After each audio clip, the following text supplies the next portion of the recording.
Maharashtra fertilizer seeds association मापदा पुणे ही महाराष्ट्राची कृषी विक्रेत्यांची संघटना आहे. कृषी विक्रेत्यांना येणाऱ्या अडचणी या सरकारच्या निदर्शनास आणून देण्यासाठी मापदाने कृषी विक्रेत्यांना बंदचं आव्हान केलेलं आहे.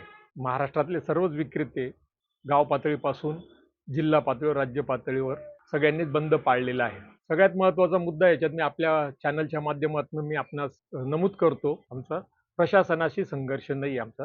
आमच्या मागण्या ज्या आहेत त्या नियमाला धरून आहेत. उदाहरणार्थ आज खत कंपन्या म्हणल्या तर केंद्र सरकारच्या अखत्यारीत येणाऱ्या मोठ्या कंपन्या आहेत. ह्या जेव्हा लिंकिंग करतात की अ वस्तू तुम्ही घेतली तर ब वस्तू तुम्हाला घ्यावी लागेल, त्या याच्यामधनं ते लिंकिंग आम्हाला मिळाल्यानंतर किरकोळ विक्रेता देखील शेतकऱ्यांना ते लिंकिंग त्या पद्धतीनं देतं.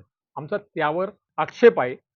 तुम्ही लिंकिंग करतात, कंपन्या लिंकिंग करतात म्हणून किरकोळ विक्रेता हा लिंकिंग करतो. ते लिंकिंग बंद करण्यात यावं.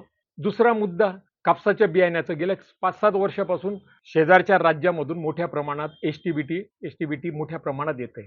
एस-टी-बी-टी की जे बिलामध्ये नसतं. शेतकऱ्यांना असं जर बियाणं मिळालं आणि त्याच्यात जर ते बियाणं चांगलं निघालं त्याची फसगत होऊ शकते.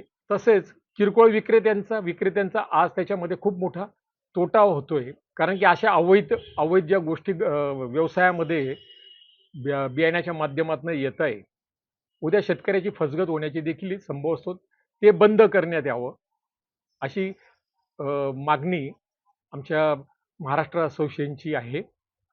तिसरा मुद्दा कीटकनाशकांच्या बाबतीत आहे. छोट्या गोष्टी आहेत त्या सरकारच्या निदर्शनास आणून देतोय आम्ही आणि ते सरकारने जाणीव ठेवून, सहानुभूती ठेवून विक्रेत्यांना, महाराष्ट्रातल्या कृषी विक्रेत्यांना न्याय देण्याचा प्रयत्न करावा. एवढीच विनंती मी आपल्या माध्यमातून करतोय.